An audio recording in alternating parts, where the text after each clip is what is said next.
রান্না করতে গিয়ে হঠাৎ চুলার আগুনে হাতের আঙুল পুড়ে গেল। আমি আহ কি করে চিৎকার করে উঠলাম। ছেলে রান্নাঘরে ছুটে এলো। কি হয়েছে মা? আমি আঙুল দেখিয়ে বললাম, পুড়ে গেছে সে আমার হাত ধরে দেখল। তারপর হঠাৎ আমার পোড়া আঙুল মুখে নিয়ে ফু দিতে লাগল। আমি বললাম, কি করছিস? সে বলল, এতে ঠান্ডা লাগবে কি? তার মুখের ভেতরে আমার আঙুল ঠান্ডা হচ্ছিল সত্যিই। একটু পরে সে আমার আঙুল মুখ থেকে বের করল। বলল, এখন ভাল লাগছে? আমি বললাম, হ্যাঁ। সে আমার পোড়া জায়গা হালকা করে চুমু দিল। আমি অবাক হয়ে তাকালাম। সে বলল, মা, তোমার ব্যথা আমার সহ্য হয় না। আমি চাই সবসময় এভাবে তোমার পাশে থাকতে। আমি বললাম, তুই তো থাকিসই। সে আমার 2 হাত ধরে বলল, না মা, আমি স্বামীর মতো থাকতে চাই। আমি বললাম, মানে কি? সে বলল, মা, আমি তোমাকে ভালোবাসি। তোমার সামান্য ব্যথাও আমি সহ্য করতে পারি না। আমি চাই তুমি আমার স্ত্রী হয়ে যাও। আমি সারা জীবন এভাবে তোমার যত্ন নেব। আমার পোড়া হাত কাঁপছিল। আমি বললাম, তুই কি বলছিস? সে বলল, মা, আমি সিরিয়াস। তুমি আমাকে বিয়ে করো। আমি প্রমাণ করে দেব আমি তোমার সবচেয়ে ভালো স্বামী হতে পারব। এই গল্পটি সম্পূর্ণ শুনলে আপনাদের পানি অটোমেটিক বের হয়ে যাবে, সো যত দ্রুত সম্ভব হাতের কাছে টিস্যু নিয়ে বসে পড়ো। বিছানার চাদর যেন নষ্ট না হয় সেটা সম্পূর্ণ খেয়াল রাখার অনুরোধ জানিয়ে গল্পটি এখন শুরু করব। তার আগে সর্বশেষ অনুরোধ, দয়া করে এমন পানি বের করার গল্প নিয়মিত শুনতে আমাদের চ্যানেলটি সকলেই সাবস্ক্রাইব করুন। ধন্যবাদ। হ্যালো বন্ধুরা, আমার নাম পূর্ণিমা খান। আমার বয়স 44 বছর। আমার স্বামীর নাম তাহমিদ খান, বয়স 47 বছর। আমাদের 2 সন্তান, রিয়ান আর সানিয়া। রিয়ান 21 বছর বয়সী, বিশ্ববিদ্যালয়ে পড়ে। সানিয়া 14 বছর বয়সী, স্কুলে যায়। আমি এই গল্পটা বলার আগে বলে রাখি, যা ঘটেছিল তা এতটাই অবিশ্বাস্য যে এখনও মাঝে মাঝে মনে হয় স্বপ্ন দেখছিলাম। কিন্তু হঠাৎ করেই সব পাল্টে গেল। সেদিনই রাতে তাহমিদ বাসায় এসে খুব উত্তেজিত হয়ে বলল, পূর্ণিমা, আমার একটা দারুণ খবর আছে। আমার কোম্পানি আমাকে আমেরিকায় পাঠাতে চায় একটা বড় প্রজেক্টের জন্য। আমি অবাক হয়ে জিজ্ঞেস করলাম, কতদিনের জন্য? তাহমিদ বলল, 3 বছর। এটা আমার ক্যারিয়ারের জন্য অনেক ভালো সুযোগ। আমি বললাম, আমরা সবাই যাব? তাহমিদ বলল, হ্যাঁ, পুরো পরিবার। রিয়ান আর সানিয়া ওখানেই পড়াশোনা করবে। এই খবর শুনে আমার মাথায় যেন বজ্রপাত হল। আমেরিকা গেলে তো রিয়ানের সাথে আমার সম্পর্কের বিশ্বাসটাই শেষ হয়ে যাবে। নতুন পরিবেশে, নতুন মানুষদের সাথে এসব চিন্তা করার সময় পাব না। রিয়ান যখন এই খবর শুনল, তার মুখ ম্লান হয়ে গেল। সে আমার দিকে তাকাল। আমি বুঝতে পারলাম সেও একই কথা ভাবছে। কিন্তু তাহমিদ আর সানিয়ার সামনে কিছু বলা সম্ভব ছিল না। রাতে সবাই ঘুমিয়ে গেলে রিয়ান আমার ঘরে এল। বলল, মা, এখন কি হবে? আমি বললাম, জানি না রিয়ান। সব তো উল্টে গেল। রিয়ান বলল, আমি আমেরিকা যাব না। আমি এখানেই থেকে যাব। আমি বললাম, তুই না গেলে তাহমিদ সন্দেহ করবে। আর তোর পড়াশোনার কি হবে? রিয়ান বলল, আমি ঢাকায় চলে যাব। ওই চাকরিটা নিয়ে নেব। তুমিও আমেরিকা যাওয়ার সময় কোনো অজুহাত দেখিয়ে এখানে থেকে যাও। কিন্তু এটা তো সম্ভব নয়। স্বামীর সাথে আমেরিকা না গেলে সবাই প্রশ্ন করবে। আমি বললাম, রিয়ান, এভাবে হবে না। রিয়ান আমার হাত ধরে বলল, তাহলে তুমি কি চাও? আমি তোমাকে ছেড়ে আমেরিকা যাব? আমি অনেকক্ষণ চুপ করে রইলাম। তারপর বললাম, রিয়ান, হয়তো এটাই ভাগ্যের খেলা।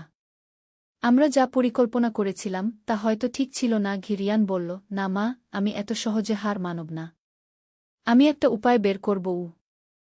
পরের কয়েকদিন রিয়ান অনেক চিন্তাভাবনা করল। অবশেষে একদিন সে আমার কাছে এল। বলল, মা, আমি একটা পরিকল্পনা করেছি। আমি জিজ্ঞেস করলাম, কি? সে বলল, আমি বাবাকে বলব যে আমি এখানেই বিশ্ববিদ্যালয়ে পড়াশোনা শেষ করতে চাই। আমেরিকা গিয়ে নতুন করে শুরু করতে চাই না। আমি বললাম, কিন্তু তাহমিদ মানবে? রিয়ান বলল, আমি তাকে বোঝাব। আর তুমি বলবে যে তুমি আমাকে একা রেখে যেতে পার না। আমার খেয়াল রাখার জন্য তোমাকে এখানে থাকতে হবে। এই পরিকল্পনা শুনে আমার মনে একটু আশা জাগল। কিন্তু তাহমিদকে বোঝানো এত সহজ হবে না। সে খুবই উচ্চাবিলাসী। আমেরিকার এই সুযোগ হাতছাড়া করতে চাইবে না। কয়েকদিন পর রিয়ান তাহমিদের সাথে কথা বলল। বলল, বাবা, আমি আমেরিকা যেতে চাই না। এখানেই পড়াশোনা শেষ করব। তাহমিদ রেগে গিয়ে বলল, কেন? আমেরিকায় কত ভালো সুযোগ পাবি। রিয়ান বলল, আমি এখানেই স্বাচ্ছন্দ্য বোধ করি। আর এই বয়সে নতুন দেশে নতুন ভাষা, নতুন সংস্কৃতিতে মানিয়ে নিতে কষ্ট হবে। তাহমিদ বলল, এসব অজুহাত। তুই যাবি গু? রিয়ান আমার দিকে তাকাল। আমি বললাম, তাহমিদ, রিয়ান না চাইলে জোর করে নিয়ে যাওয়া ঠিক হবে না। আর আমিও তাকে একা রেখে যেতে পার না। তাহমিদ অবাক হয়ে বলল, তুমিও যাবে না? আমি বললাম, রিয়ান এখনো ছোট, একা থাকতে পারবে না। কেউ তো তার দেখাশোনা করবে। তাহমিদ বলল, কিন্তু এটা আমার ক্যারিয়ারের সবচেয়ে বড় সুযোগ। তুমি আমার সাথে না গেলে কেমন লাগবে? আমি বললাম, তুমি যাও, 3 বছর পর ফিরে এসো। আমি আর রিয়ান এখানেই থাকব। তাহমিদ রাগে ফেটে পড়ল। বলল, এ কি কথা? পরিবার ভেঙে দিতে চাও? এই নিয়ে বেশ কয়েকদিন ঝগড়া চল। অবশেষে তাহমিদ একটা সমাধানের কথা ভাবল। সে বলল, তাহলে এটা করি। আমি আর সানিয়া আমেরিকা যাব। তুমি আর রিয়ান এখানে থাক। বছরে একবার দেখা হবে।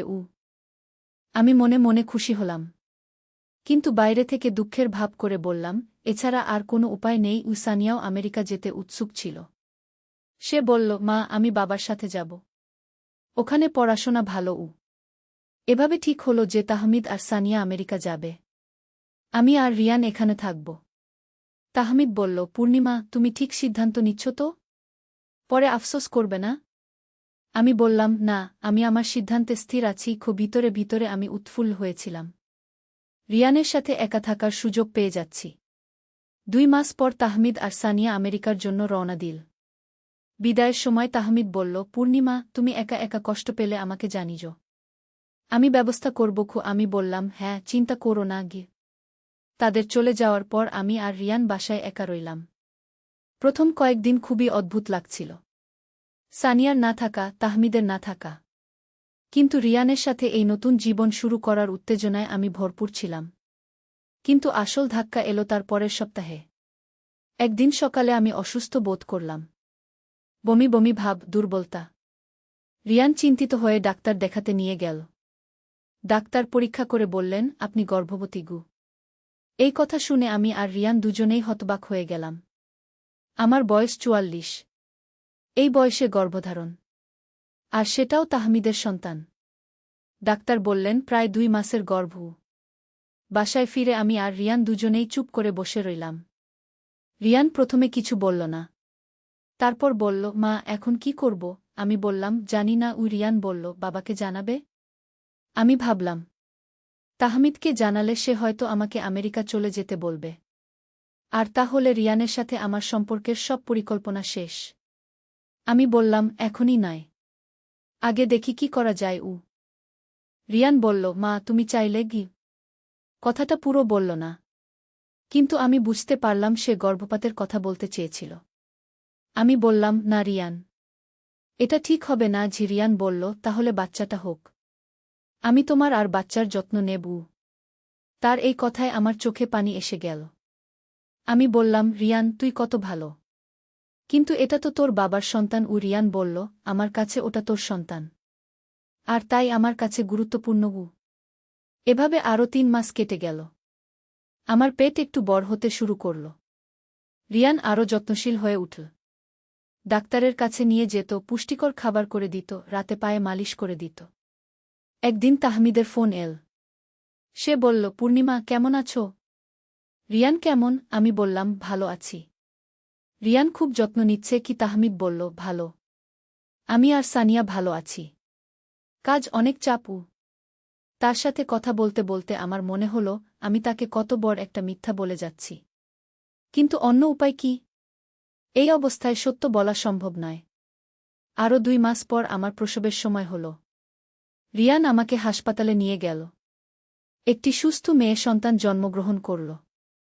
রিয়ান খুশিতে কেঁদে ফেল। বলল, মা, বাচ্চাটা কত সুন্দর। আমি বললাম, রিয়ান, তোর বাবাকে খবর দিতে হবে। রিয়ান বলল, হ্যাঁ মা। কিন্তু তুমি কি বলবে? আমি ভাবলাম। তারপর বললাম, বলব যে বাচ্চাটা প্রিম্যাচিওর হয়েছে। আরও কিছুদিন হাসপাতালে থাকতে হবে। তাহমিদকে ফোন করে জানালাম। সে খুব খুশি হয়ে বলল, সত্যি? আমি বাবা হয়েছি আবার? বাচ্চাটা কেমন? আমি বললাম, মেয়ে। খুব সুন্দর, কিন্তু একটু আগে জন্মেছে। তাই ডাক্তার আরও কিছুদিন হাসপাতালে রাখতে বলেছেন। তাহমিদ বলল, ঠিক আছে। আমি আসতে পারছি না কাজের জন্য। তুমি রিয়ানের সাথে সব সামলাও। আমি বললাম, হ্যাঁ ঠিক আছে গু। হাসপাতাল থেকে ছাড়া পেয়ে আমরা বাসায় ফিরলাম। রিয়ান বাচ্চার জন্য সব ব্যবস্থা করে রেখেছিল। দোলনা, কাপড়-চোপড়, খেলনা, সব কিছু। বাচ্চার নাম রাখলাম অনন্যা। এভাবে আরও 6 মাস কেটে গেল। রিয়ান অনন্যার বাবার মতো যত্ন নিতে লাগল। রাতে বাচ্চা কাঁদলে উঠে দেখত, দুধ খাওয়াত, কাপড় পাল্টাত। আমি দেখে অবাক হতাম। একটা ছেলে কি করে এত স্বাভাবিকভাবে বাচ্চার যত্ন নিতে পারে? একদিন আমি রিয়ানকে জিজ্ঞেস করলাম, রিয়ান, তুই কি অনন্যাকে নিজের বোন মনে করিস? রিয়ান বলল, না মা। আমি ওকে নিজের মেয়ের মতো ভাবি। তোর মেয়ে মানে আমার মেয়ে কি? তার এই কথায় আমি মুগ্ধ হয়ে গেলাম। সত্যি রিয়ান একজন অসাধারণ মানুষ। তার হৃদয় কত বড়।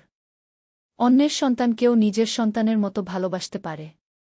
কিন্তু এই সব কিছুর মধ্যেও আমি জানতাম যে একদিন না একদিন তাহমিদ দেশে ফিরবে।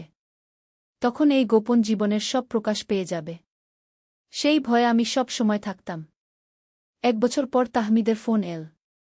সে বলল, পূর্ণিমা, আমার প্রজেক্ট শেষ হওয়ার আরও 2 বছর বাকি। কিন্তু আমি ছুটি নিয়ে 1 মাসের জন্য দেশে আসছি। অনন্যাকে দেখব। না, সবটাই সত্য। রিয়ান যখন আমার হাত মুখে নিয়ে ঠান্ডা করে দিল, সেই মুহূর্ত থেকেই যেন আমার জীবনে একটা অদ্ভুত পরিবর্তন শুরু হলো। তার কথা শুনে আমি অনেকক্ষণ চুপ করে রইলাম।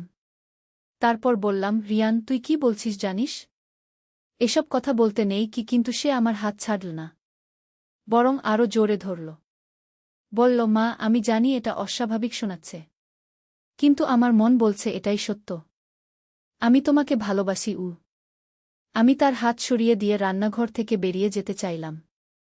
কিন্তু সে আমার পথ আটকে দাঁড়াল। মা, আমার কথা শোনো। আমি জানি এটা হঠাৎ।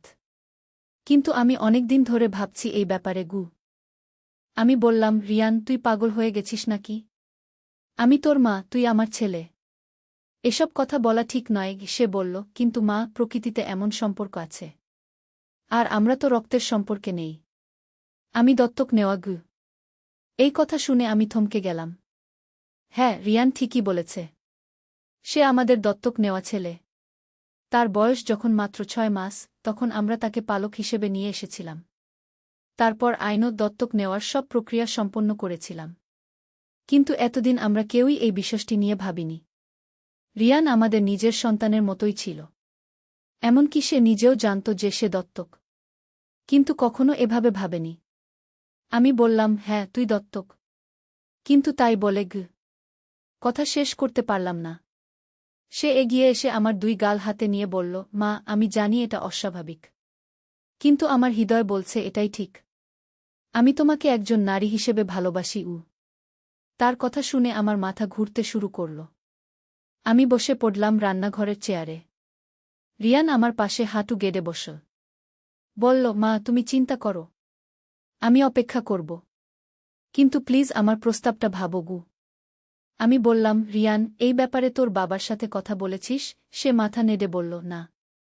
প্রথমে তোমার মতামত জানতে চেয়েছিলাম। আমি বললাম, তাহলে তোর বাবাকে এসব কিছু বলিস না। আগে আমাকে ভাবতে দে। সেদিন সারারাত আমি ঘুমাতে পারিনি। রিয়ানের কথাগুলো বারবার মনে পড়ছিল। সত্যি বলতে, তার আচরণে আমি বিব্রত হওয়ার চেয়ে বেশি অবাক হয়েছিলাম। কারণ গত কয়েক মাসে আমি নিজেও রিয়ানের প্রতি একটা অদ্ভুত আকর্ষণ অনুভব করছিলাম। রিয়ান গত 2 বছরে অনেক পরিবর্তন হয়েছে। সে এখন লম্বা, সুদর্শন একজন যুবক। তার গড়ন, তার কথাবার্তা, সবকিছুতেই একটা পুরুষালী ভাব এসেছে। আমি কয়েকবার নিজেকে তার দিকে অন্যভাবে তাকাতে দেখেছি। কিন্তু সেসব ভাবনা মন থেকে সরিয়ে দিয়েছি। পরের দিন সকালে রিয়ান কলেজে চলে গেল। তাহমিদ অফিসে। সানিয়া স্কুলে। আমি একা ঘরে বসে ভাবতে লাগলাম। হঠাৎ মনে পড়ল, আমার এক বান্ধবী রুমা একবার বলেছিল, তার পরিচিত একটি পরিবারে এমনই ঘটনা ঘটেছিল। সেখানেও ছেলেটি দত্তক ছিল এবং পরে মায়ের সাথে বিয়ে করেছিল। তখন আমি বিষয়টা নিয়ে খুব একটা ভাবিনি। কিন্তু এখন মনে হচ্ছে হয়তো এটা এতটা অস্বাভাবিক নয়। অন্তত আইনগতভাবে কোনো সমস্যা নেই, কারণ আমরা রক্তের সম্পর্কে নেই। দুপুরে রিয়ান কলেজ থেকে ফিরল। আমি তখন বারান্দায় বসে সেলাই করছিলাম। সে এসে আমার পাশে বসল। বলল, মা কাল রাতে তুমি ঘুমাতে পারোনি। আমি দেখেছি তোমার ঘরে আলো জ্বলছিল। আমি বললাম, হ্যাঁ, তোর কথাগুলো ভাবছিলাম। সে উৎসুক হয়ে জিজ্ঞেস করল, কি সিদ্ধান্ত নিয়েছ? আমি বললাম, এখনো কিছু ভাবিনি। আমার আরও সময় দরকার। রিয়ান বলল, মা আমি বুঝি এটা তোমার জন্য কঠিন। কিন্তু আমি চাই তুমি জানো আমার ভালোবাসা কতটা সত্য। এই বলে সে আমার হাত ধরল। তার স্পর্শে আমার শরীরে একটা শিহরণ খেলে গেল। আমি বললাম, রিয়ান, এসব নিয়ে এখন কথা বলি না। তোর বাবা আসার আগে সে বলল, ঠিক আছে। কিন্তু মা, আমি যদি তোমাকে প্রমাণ করে দেই যে আমি তোমাকে একজন স্বামী হিসেবে কতটা খুশি রাখতে পারি? আমি অবাক হয়ে বললাম, মানে? সে বলল, আজ থেকে আমি ঘরের সব কাজকর্ম করব। রান্না, পরিষ্কার, সবকিছু। তুমি শুধু আরাম করবে। দেখো আমি কতটা যত্ন নিতে পারি। আমি মনে মনে ভাবলাম, এতে অসুবিধা কি? ঘরের কাজে সাহায্য পেলে তো ভালোই। আমি বললাম, ঠিক আছে। কিন্তু এতে কিছু প্রমাণ হবে না। সে হেসে বলল, দেখা যাক। সেদিন থেকে রিয়ান যেন পাল্টে গেল।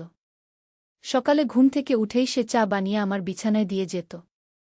তারপর নাশতা তৈরি করত। কলেজ যাওয়ার আগে সব কাজ গুছিয়ে দিত। দুপুরে ফিরে এসেই রান্না শুরু করত। আমাকে বলত, মা তুমি বিশ্রাম নাও, আমি সব সামলাচ্ছি। ও সন্ধ্যায় ঘর পরিষ্কার করত, কাপড় ধুত, এমনকি আমার পায়ে তেল মালিশ করে দিত। প্রথম দিকে আমি অস্বস্তি বোধ করতাম, কিন্তু ধীরে ধীরে এটা স্বাভাবিক মনে হতে লাগল। তাহমিদ খুশি হয়ে বলল, রিয়ান অনেক দায়িত্বশীল হয়ে গেছে। তুমি এখন অনেক আরাম পাচ্ছ গো। একদিন সানিয়া বলল, মা রিয়ান ভাই এখন তোমার সাথে এত যত্ন করে কেন? আগে তো এমন ছিল না। আমি বললাম, বড় হয়েছে তাই। দায়িত্ব বুঝতে পারছে গি। এভাবে প্রায় 1 মাস কেটে গেল। রিয়ানের আচরণে আমি মুগ্ধ হতে শুরু করলাম। সত্যি বলতে তাহমিদ এতটা যত্ন কখনো নেয়নি। রিয়ান আমার ছোট ছোট প্রয়োজনের কথাও খেয়াল রাখত। যেমন আমি কোনো রান্না খেতে পছন্দ করি, কখন আমার মাথা ব্যথা হয়, কোনো সময় আমি বিশ্রাম নেই। একদিন সন্ধ্যায় তাহমিদ অফিসের কাজে বাইরে গিয়েছিল। সানিয়া বান্ধবীদের বাসায়। আমি আর রিয়ান বাসায় একা। রিয়ান রান্না করছিল। আমি তার কাছে গিয়ে বললাম, রিয়ান তোর প্রমাণ হয়ে গেছে গি। সে চমকে পিছন ফিরে তাকাল। মানে? আমি বললাম, তুই সত্যিই একজন ভালো স্বামী হতে পারবি। তোর যত্নে আমি খুব খুশি। তার মুখে বিরাট হাসি ফুটে উঠল। সে বলল, তাহলে তুমি রাজি? আমি অনেকক্ষণ চুপ করে রইলাম। তারপর বললাম, রিয়ান এই ব্যাপারে অনেক কিছু ভাবতে হবে। তোর বাবার কি হবে? সানিয়ার কি হবে? সমাজ কি বলবে? রিয়ান বলল, মা এসব নিয়ে আমি ভেবেছি। আমরা চাইলে অন্য কোথাও চলে যেতে পারি, নতুন পরিচয় নিয়ে থাকতে পারি। বাবা আর সানিয়ার জন্য আর্থিক ব্যবস্থা করে দেবগু। আমি বললাম, কিন্তু তোর বাবা তাহমিদ? সে আমাকে এত ভালোবাসে, আমি তাকে ছেড়ে কিভাবে যাব? রিয়ান বলল, মা আমি বুঝি এটা কঠিন। কিন্তু তুমি কি খুশি বাবার সাথে? এই প্রশ্নটা আমাকে ভাবিয়ে তুলল। সত্যি বলতে বিয়ের পর থেকেই তাহমিদের সাথে আমার সম্পর্ক একটা রুটিনের মতো হয়ে গিয়েছিল। তার কাজ নিয়ে এত ব্যস্ততা যে আমার দিকে খেয়াল করার সময় নেই। অনেক সময় মনে হয় আমি শুধু একটা গৃহিণী, স্ত্রী নই। আমি বললাম, রিয়ান আমি বুঝতে পারছি না কি করব। সে এগিয়ে এসে আমার কাঁধে হাত রাখল। বলল, মা আমি তোমাকে কোনো চাপ দিতে চাই না। তুমি যা সিদ্ধান্ত নেবে আমি মেনে নেব। কিন্তু জানো, তোমাকে খুশি দেখতে চাই। তার এই কথায় আমার চোখে পানি এসে গেল। আমি বললাম, তুই কত ভালো রিয়ান। কিন্তু এই সিদ্ধান্ত নেওয়া এত সহজ নয়। সে আমার চোখের পানি মুছে দিয়ে বলল, আমি জানি মা। তুমি সময় নাও, আমি অপেক্ষা করব। সেদিন রাতে আবারও আমি ঘুমাতে পারলাম না। মনে হচ্ছিল একটা ভয়ানক ঝড়ের মধ্যে আছি। একদিকে তাহমিদ, সানিয়া, আমার বর্তমান জীবন। অন্যদিকে রিয়ান, যে আমাকে এত ভালোবাসে, এত যত্ন করে। পরের দিন দুপুরে রিয়ান বাসায় ফিরে দেখে আমি অসুস্থ। জ্বর এসেছে। সে ঘাবড়ে গিয়ে বলল, মা কি হয়েছে? আমি বললাম, কিছু না, সামান্য জ্বর। সে তৎক্ষণাৎ ডাক্তার ডাকতে চাইল। আমি বললাম, দরকার নেই। রিয়ান সারাদিন আমার পাশে বসে থাকল। মাথায় ভেজা কাপড় দিত, ওষুধ খাওয়াত, খাবার করে দিত। রাতে তাহমিদ অফিস থেকে ফিরে এসে বলল, তুমি অসুস্থ? রিয়ান বলেছে আমি বললাম, হ্যাঁ জ্বর এসেছিল। এখন ভালো। তাহমিদ বলল, ওহ তাহলে ভালো। আমি একটু টিভি দেখি এই বলে সে চলে গেল। কিন্তু রিয়ান রাত 12টা পর্যন্ত আমার পাশে বসে রইল। বারবার জিজ্ঞেস করত, মা এখন কেমন লাগছে? এই ঘটনার পর আমার মনে হল রিয়ানই আমার প্রকৃত সঙ্গী। তাহমিদ কেবল একটা নাম মাত্র। আমি অসুস্থ হলেও তার কোনো খেয়াল নেই। কিন্তু রিয়ান আমার সামান্য কষ্টেও ব্যাকুল হয়ে যায়। কিন্তু তবুও সিদ্ধান্ত নিতে পারছিলাম না। একদিন আমি আমার বান্ধবী রুমাকে ফোন করলাম। তাকে পুরো ব্যাপারটা খুলে বললাম। রুমা প্রথমে অবাক হল। তারপর বলল, পূর্ণিমা, এটা তো অনেক জটিল ব্যাপার। তবে তুমি যদি সত্যিই খুশি হও। আমি বললাম, রুমা, তুই তো একবার বলেছিলি এমনই একটা ঘটনার কথা। রুমা বলল, হ্যাঁ, আমার এক দূর সম্পর্কের আত্মীয়ের ক্ষেত্রে।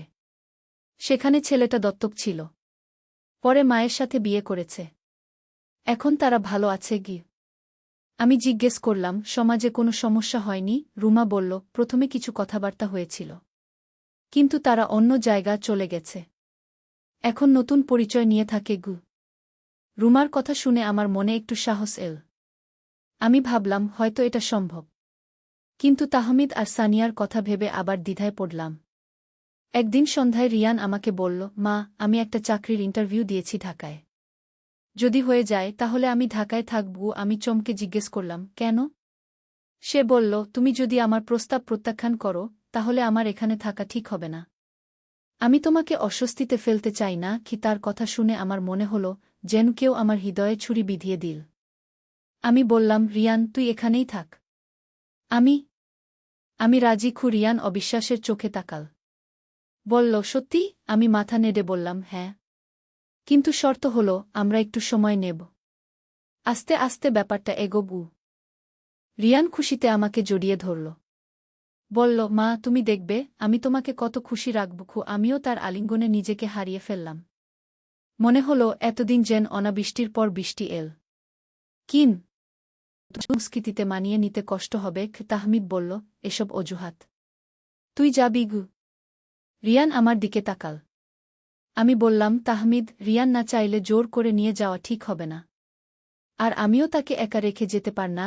তাহমিদ অবাক হয়ে বলল, তুমিও যাবে না? আমি বললাম, রিয়ান এখনো ছোট। একা থাকতে পারবে না। কেউ তো তার দেখাশোনা করবে। তাহমিদ বলল, কিন্তু এটা আমার ক্যারিয়ারের সবচেয়ে বড় সুযোগ। তুমি আমার সাথে না গেলে কেমন লাগবে? আমি বললাম, তুমি যাও। 3 বছর পর ফিরে এসো। আমি আর রিয়ান এখানেই থাকব। তাহমিদ রাগে ফেটে পড়ল। বলল, এ কি কথা? পরিবার ভেঙে দিতে চাও? এই নিয়ে বেশ কয়েকদিন ঝগড়া চল। অবশেষে তাহমিদ একটা সমাধানের কথা ভাবল। সে বলল, তাহলে এটা করি। আমি আর সানিয়া আমেরিকা যাব। তুমি আর রিয়ান এখানে থাক। বছরে একবার দেখা হবে। আমি মনে মনে খুশি হলাম। কিন্তু বাইরে থেকে দুঃখের ভাব করে বললাম, এছাড়া আর কোনো উপায় নেই। সানিয়াও আমেরিকা যেতে উৎসুক ছিল। সে বলল, মা, আমি বাবার সাথে যাব। ওখানে পড়াশোনা ভালো। এভাবে ঠিক হলো যে তাহমিদ আর সানিয়া আমেরিকা যাবে। আমি আর রিয়ান এখানে থাকব। তাহমিদ বলল, পূর্ণিমা, তুমি ঠিক সিদ্ধান্ত নিচ্ছ তো? পরে আফসোস করবে না? আমি বললাম, না, আমি আমার সিদ্ধান্তে স্থির আছি। ভিতরে ভিতরে আমি উৎফুল্ল হয়েছিলাম। রিয়ানের সাথে একা থাকার সুযোগ পেয়ে যাচ্ছি। 2 মাস পর তাহমিদ আর সানিয়া আমেরিকার জন্য রওনা দিল। বিদায়ের সময় তাহমিদ বলল, পূর্ণিমা, তুমি একা একা কষ্ট পেলে আমাকে জানিও। আমি ব্যবস্থা করব। আমি বললাম, হ্যাঁ, চিন্তা করো না। তাদের চলে যাওয়ার পর আমি আর রিয়ান বাসায় একা রইলাম। প্রথম কয়েকদিন খুবই অদ্ভুত লাগছিল। সানিয়ার না থাকা, তাহমিদের না থাকা। কিন্তু রিয়ানের সাথে এই নতুন জীবন শুরু করার উত্তেজনায় আমি ভরপুর ছিলাম।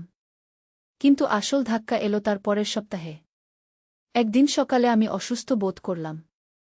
বমি বমি ভাব, দুর্বলতা। রিয়ান চিন্তিত হয়ে ডাক্তার দেখাতে নিয়ে গেল। ডাক্তার পরীক্ষা করে বললেন, আপনি গর্ভবতী। এই কথা শুনে আমি আর রিয়ান দুজনেই হতবাক হয়ে গেলাম। আমার বয়স 44। এই বয়সে গর্ভধারণ। আর সেটাও তাহমিদের সন্তান। ডাক্তার বললেন, প্রায় 2 মাসের গর্ভ। বাসায় ফিরে আমি আর রিয়ান দুজনেই চুপ করে বসে রইলাম। রিয়ান প্রথমে কিছু বলল না। তারপর বলল, মা, এখন কি করব? আমি বললাম, জানি না। রিয়ান বলল, বাবাকে জানাবে? আমি ভাবলাম, তাহমিদকে জানালে সে হয়তো আমাকে আমেরিকা চলে যেতে বলবে। আর তাহলে রিয়ানের সাথে আমার সম্পর্কের সব পরিকল্পনা শেষ। আমি বললাম, এখনই নয়, আগে দেখি কি করা যায়। রিয়ান বলল, মা তুমি চাইলে কি। কথাটা পুরো বলল না, কিন্তু আমি বুঝতে পারলাম সে গর্ভপাতের কথা বলতে চেয়েছিল। আমি বললাম, না রিয়ান, এটা ঠিক হবে না। রিয়ান বলল, তাহলে বাচ্চাটা হোক, আমি তোমার আর বাচ্চার যত্ন নেব। তার এই কথায় আমার চোখে পানি এসে গেল। আমি বললাম, রিয়ান তুই কত ভালো, কিন্তু এটা তো তোর বাবার সন্তান। রিয়ান বলল, আমার কাছে ওটা তোর সন্তান, আর তাই আমার কাছে গুরুত্বপূর্ণ। এভাবে আরও 3 মাস কেটে গেল। আমার পেট একটু বড় হতে শুরু করল। রিয়ান আরও যত্নশীল হয়ে উঠল। ডাক্তারের কাছে নিয়ে যেত, পুষ্টিকর খাবার করে দিত, রাতে পায়ে মালিশ করে দিত। একদিন তাহমিদের ফোন এল। সে বলল, পূর্ণিমা কেমন আছো? রিয়ান কেমন? আমি বললাম, ভালো আছি। রিয়ান খুব যত্ন নিচ্ছে কি? তাহমিদ বলল, ভালো। আমি আর সানিয়া ভালো আছি। কাজ অনেক চাপু। তার সাথে কথা বলতে বলতে আমার মনে হল আমি তাকে কত বড় একটা মিথ্যা বলে যাচ্ছি। কিন্তু অন্য উপায় কি? এই অবস্থায় সত্য বলা সম্ভব নয়। আরও 2 মাস পর আমার প্রসবের সময় হল। রিয়ান আমাকে হাসপাতালে নিয়ে গেল। একটি সুস্থ মেয়ে সন্তান জন্মগ্রহণ করল। রিয়ান খুশিতে কেঁদে ফেল। বলল, মা বাচ্চাটা কত সুন্দর গু। আমি বললাম, রিয়ান তোর বাবাকে খবর দিতে হবে। রিয়ান বলল, হ্যাঁ মা, কিন্তু তুমি কি বলবে? আমি ভাবলাম।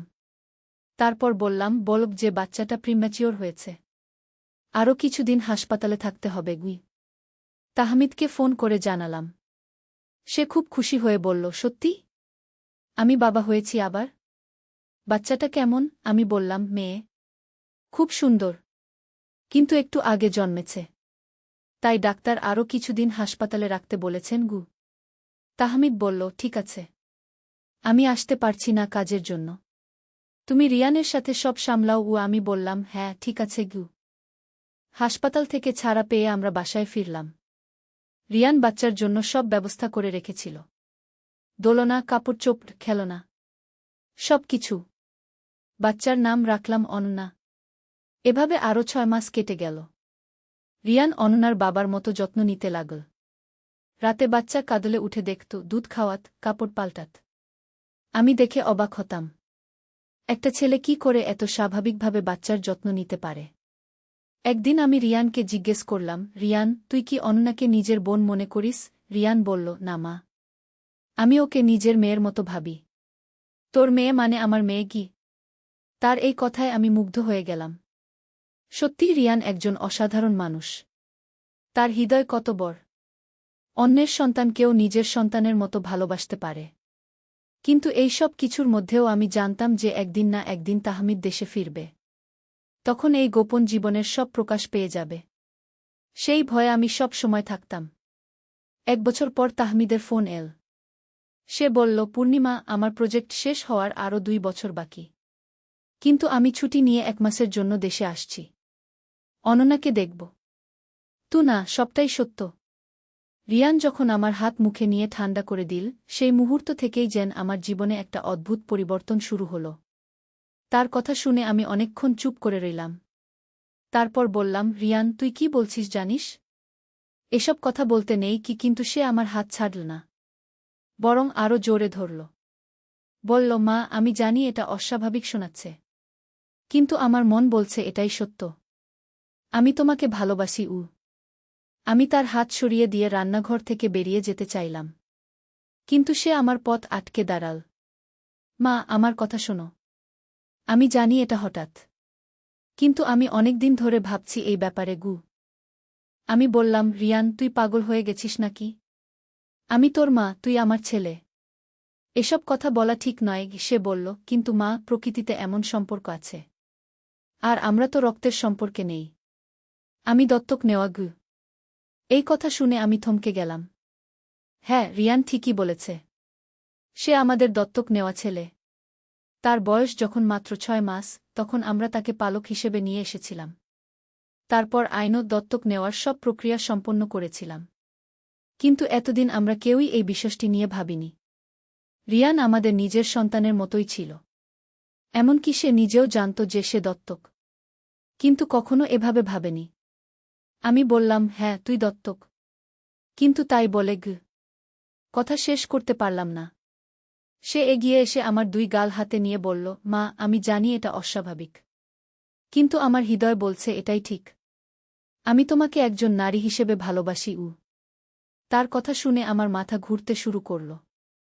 আমি বসে পড়লাম রান্নাঘরের চেয়ারে। রিয়ান আমার পাশে হাঁটু গেড়ে বসল। বলল, মা তুমি চিন্তা করো। আমি অপেক্ষা করব। কিন্তু প্লিজ আমার প্রস্তাবটা ভাবো। আমি বললাম, রিয়ান এই ব্যাপারে তোর বাবার সাথে কথা বলেছিস? সে মাথা নেড়ে বলল, না। প্রথমে তোমার মতামত জানতে চেয়েছিলাম। আমি বললাম, তাহলে তোর বাবাকে এসব কিছু বলিস না। আগে আমাকে ভাবতে দেগি। সেদিন সারারাত আমি ঘুমাতে পারিনি। রিয়ানের কথাগুলো বারবার মনে পড়ছিল। সত্যি বলতে তার আচরণে আমি বিব্রত হওয়ার চেয়ে বেশি অবাক হয়েছিলাম।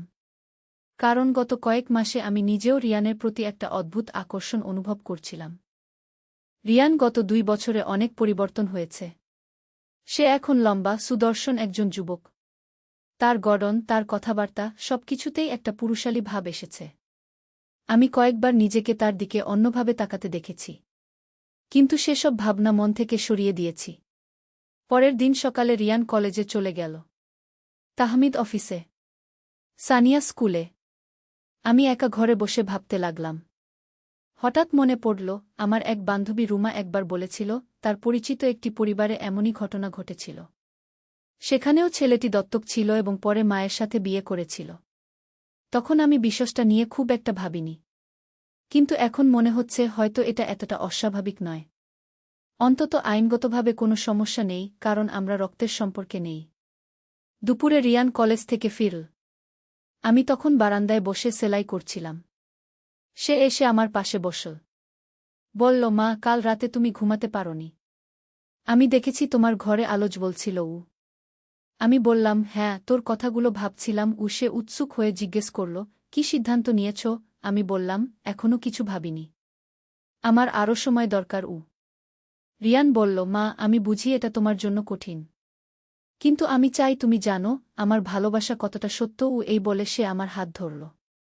তার স্পর্শে আমার শরীরে একটা শিহরণ খেলে গেল। আমি বললাম, রিয়ান এসব নিয়ে এখন কথা বলি না।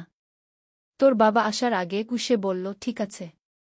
কিন্তু মা আমি যদি তোমাকে প্রমাণ করে দেই যে আমি তোমাকে একজন স্বামী হিসেবে কতটা খুশি রাখতে পারি? আমি অবাক হয়ে বললাম, মানে? সে বলল, আজ থেকে আমি ঘরের সব কাজকর্ম করব। রান্না, পরিষ্কার, সবকিছু। তুমি শুধু আরাম করবে। দেখো আমি কতটা যত্ন নিতে পারি।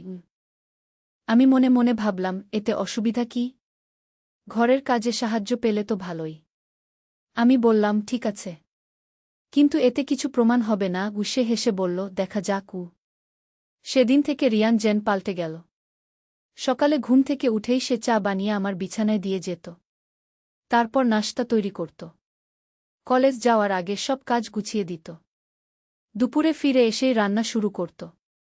আমাকে বলতো, মা তুমি বিশ্রাম নাও, আমি সব সামলাচ্ছি। ও সন্ধ্যায় ঘর পরিষ্কার করত, কাপড় ধুত, এমনকি আমার পায়ে তেল মালিশ করে দিত। প্রথম দিকে আমি অস্বস্তি বোধ করতাম। কিন্তু ধীরে ধীরে এটা স্বাভাবিক মনে হতে লাগল। তাহমিদ খুশি হয়ে বলল, রিয়ান অনেক দায়িত্বশীল হয়ে গেছে। তুমি এখন অনেক আরাম পাচ্ছ গো।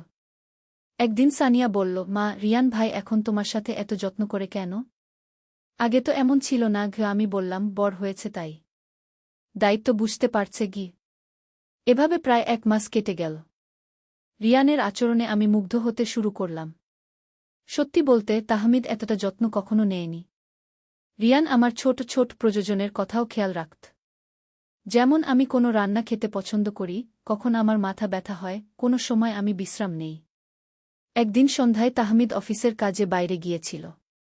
সানিয়া বান্ধবীদের বাসায়। আমি আর রিয়ান বাসায় একা। রিয়ান রান্না করছিল। আমি তার কাছে গিয়ে বললাম, রিয়ান তোর প্রমাণ হয়ে গেছে গি। সে চমকে পিছন ফিরে তাকাল। মানে? আমি বললাম, তুই সত্যিই একজন ভালো স্বামী হতে পারবি। তোর যত্নে আমি খুব খুশি। তার মুখে বিরাট হাসি ফুটে উঠল। সে বলল, তাহলে তুমি রাজি? আমি অনেকক্ষণ চুপ করে রইলাম। তারপর বললাম, রিয়ান এই ব্যাপারে অনেক কিছু ভাবতে হবে। তোর বাবার কি হবে? সানিয়ার কি হবে? সমাজ কি বলবে? রিয়ান বলল, মা, এসব নিয়ে আমি ভেবেছি। আমরা চাইলে অন্য কোথাও চলে যেতে পারি। নতুন পরিচয় নিয়ে থাকতে পারি। বাবা আর সানিয়ার জন্য আর্থিক ব্যবস্থা করে দেবগু। আমি বললাম, কিন্তু তোর বাবা তাহমিদ? সে আমাকে এত ভালোবাসে। আমি তাকে ছেড়ে কিভাবে যাব? রিয়ান বলল, মা, আমি বুঝি এটা কঠিন। কিন্তু তুমি কি খুশি বাবার সাথে? এই প্রশ্নটা আমাকে ভাবিয়ে তুল। সত্যি বলতে, বিয়ের পর থেকেই তাহমিদের সাথে আমার সম্পর্ক একটা রুটিনের মতো হয়ে গিয়েছিল। তার কাজ নিয়ে এত ব্যস্ততা যে আমার দিকে খেয়াল করার সময় নেই। অনেক সময় মনে হয় আমি শুধু একটা গৃহিণী, স্ত্রী নই।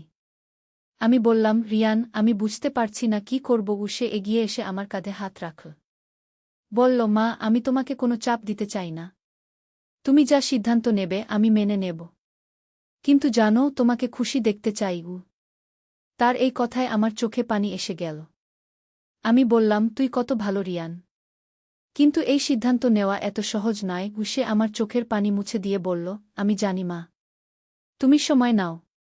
আমি অপেক্ষা করব। সেদিন রাতে আবারও আমি ঘুমাতে পারলাম না। মনে হচ্ছিল একটা ভয়ানক ঝড়ের মধ্যে আছি। একদিকে তাহমিদ, সানিয়া, আমার বর্তমান জীবন। অন্যদিকে রিয়ান, যে আমাকে এত ভালোবাসে, এত যত্ন করে। পরের দিন দুপুরে রিয়ান বাসায় ফিরে দেখে আমি অসুস্থ। জ্বর এসেছে। সে ঘাবড়ে গিয়ে বলল, মা, কি হয়েছে? আমি বললাম, কিছু না, সামান্য জ্বর। সে তৎক্ষণাৎ ডাক্তার ডাকতে চাইল। আমি বললাম, দরকার নেই। রিয়ান সারাদিন আমার পাশে বসে থাকল। মাথায় ভেজা কাপড় দিত, ওষুধ খাওয়াত, খাবার করে দিত। রাতে তাহমিদ অফিস থেকে ফিরে এসে বলল, তুমি অসুস্থ? রিয়ান বলেছে আমি বললাম, হ্যাঁ, জ্বর এসেছিল। এখন ভালো। তাহমিদ বলল, ওহ, তাহলে ভালো। আমি একটু টিভি দেখি এই বলে সে চলে গেল। কিন্তু রিয়ান রাত 12টা পর্যন্ত আমার পাশে বসে রইল। বারবার জিজ্ঞেস করত, মা, এখন কেমন লাগছে? এই ঘটনার পর আমার মনে হল রিয়ানই আমার প্রকৃত সঙ্গী। তাহমিদ কেবল একটা নাম মাত্র। আমি অসুস্থ হলেও তার কোনো খেয়াল নেই। কিন্তু রিয়ান আমার সামান্য কষ্টেও ব্যাকুল হয়ে যায়। কিন্তু তবুও সিদ্ধান্ত নিতে পারছিলাম না। একদিন আমি আমার বান্ধবী রুমাকে ফোন করলাম। তাকে পুরো ব্যাপারটা খুলে বললাম। রুমা প্রথমে অবাক হল। তারপর বলল, পূর্ণিমা, এটা তো অনেক জটিল ব্যাপার। তবে তুমি যদি সত্যিই খুশি হও। আমি বললাম, রুমা, তুই তো একবার বলেছিলি এমনই একটা ঘটনার কথা। রুমা বলল, হ্যাঁ, আমার এক দূর সম্পর্কের আত্মীয়ের ক্ষেত্রে। সেখানে ছেলেটা দত্তক ছিল। পরে মায়ের সাথে বিয়ে করেছে। এখন তারা ভালো আছে। আমি জিজ্ঞেস করলাম, সমাজে কোনো সমস্যা হয়নি? রুমা বলল, প্রথমে কিছু কথাবার্তা হয়েছিল। কিন্তু তারা অন্য জায়গা চলে গেছে। এখন নতুন পরিচয় নিয়ে থাকে। রুমার কথা শুনে আমার মনে একটু সাহস এল। আমি ভাবলাম, হয়তো এটা সম্ভব। কিন্তু তাহমিদ আর সানিয়ার কথা ভেবে আবার দ্বিধায় পড়লাম। একদিন সন্ধ্যায় রিয়ান আমাকে বলল, মা, আমি একটা চাকরির ইন্টারভিউ দিয়েছি ঢাকায়। যদি হয়ে যায় তাহলে আমি ঢাকায় থাকব। আমি চমকে জিজ্ঞেস করলাম, কেন? সে বলল, তুমি যদি আমার প্রস্তাব প্রত্যাখ্যান করো, তাহলে আমার এখানে থাকা ঠিক হবে না। আমি তোমাকে অস্বস্তিতে ফেলতে চাই না। তার কথা শুনে আমার মনে হল যেন কেউ আমার হৃদয়ে ছুরি বিধিয়ে দিল। আমি বললাম, রিয়ান, তুই এখানেই থাক। আমি আমি রাজি। রিয়ান অবিশ্বাসের চোখে তাকাল। বলল, সত্যি? আমি মাথা নেড়ে বললাম, হ্যাঁ। কিন্তু শর্ত হল, আমরা একটু সময় নেব। আস্তে আস্তে ব্যাপারটা এগোবু। রিয়ান খুশিতে আমাকে জড়িয়ে ধরল। বলল, মা, তুমি দেখবে আমি তোমাকে কত খুশি রাখব। আমিও তার আলিঙ্গনে নিজেকে হারিয়ে ফেললাম। মনে হল এতদিন যেন অনাবৃষ্টির পর বৃষ্টি এল। কিন সংস্কৃতিতে মানিয়ে নিতে কষ্ট হবে। তাহমিদ বলল, এসব অজুহাত। তুই যাবি। রিয়ান আমার দিকে তাকাল। আমি বললাম, তাহমিদ, রিয়ান না চাইলে জোর করে নিয়ে যাওয়া ঠিক হবে না। আর আমিও তাকে একা রেখে যেতে পার না। তাহমিদ অবাক হয়ে বলল, তুমিও যাবে না? আমি বললাম, রিয়ান এখনো ছোট। একা থাকতে পারবে না।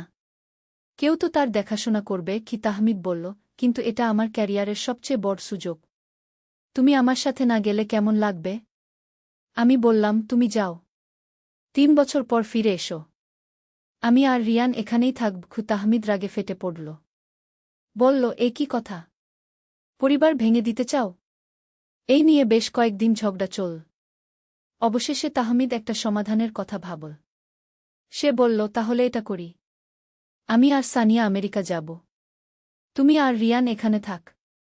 বছরে একবার দেখা হবে। আমি মনে মনে খুশি হলাম, কিন্তু বাইরে থেকে দুঃখের ভাব করে বললাম, এছাড়া আর কোনো উপায় নেই। সানিয়াও আমেরিকা যেতে উৎসুক ছিল। সে বলল, মা, আমি বাবার সাথে যাব। ওখানে পড়াশোনা ভালো। এভাবে ঠিক হলো যে তাহমিদ আর সানিয়া আমেরিকা যাবে।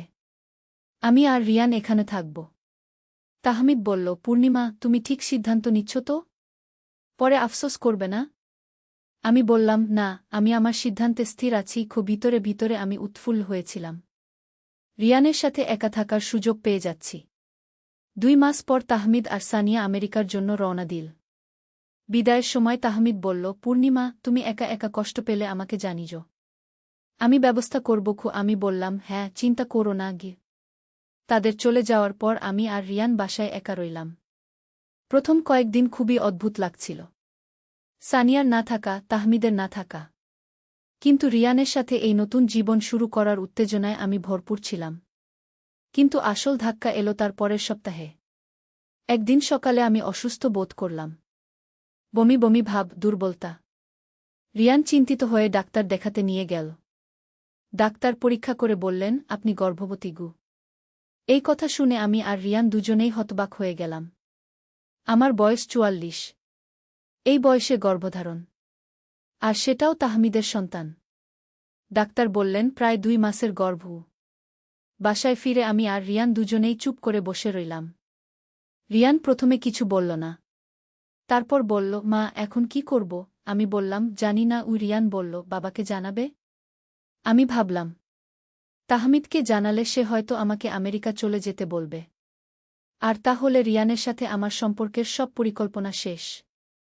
আমি বললাম, এখনই নয়, আগে দেখি কি করা যায়।